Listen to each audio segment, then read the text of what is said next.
So mga tol, kakatapos lang po ang laban sa pamamagitan ni Teofimo Lopez versus Jamin Ortiz na ginanap sa Ultra Las Vegas, Nevada.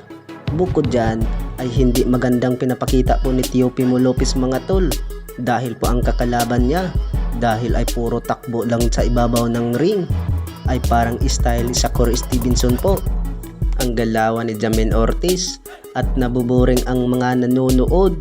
Bukod dyan ay nakuha pa rin ang panalo ni Teofimo Lopez mga tol by unanimous decision, at banat ni Jamin Ortiz sa pagkatapos sa laban mga tol, parang hindi niya matanggap po na natalo po siya kay Teofimo Lopez, at banat ni Jamin Ortiz ay dapat daw siya daw ang panalo sa laban.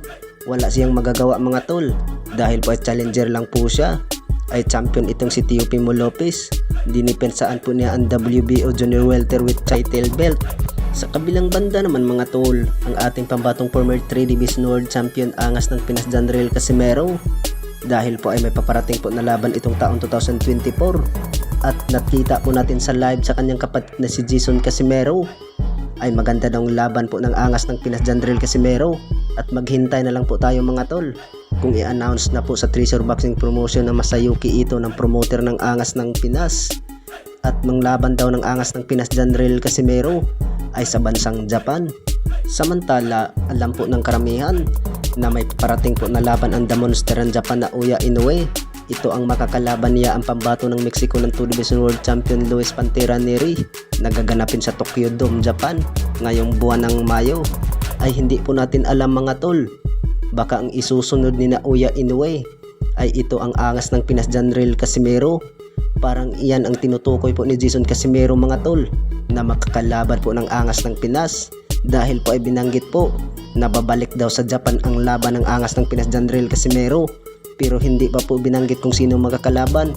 Baka ito si Uya Inoue. Bukod dyan ay may banat pa nga si Jason Casimero, ay baka sabihin daw ang mga haters po ni Janriel Casimero na idol ko pala ang makakalaban ni Cuadro Alas. Sa kabilang banda naman mga tol, ay alam po ng karamihan na ngayon na pong buwan February 24 po ang laban sa ating pambatong IBF Super Flyweight Jerwin Angkahas para sa WBA World Championship sa Bantamweight Division, na ang makakalaban niya mga tol ang kapatid ni na Uya Inoue na itong si Takuma Inoue.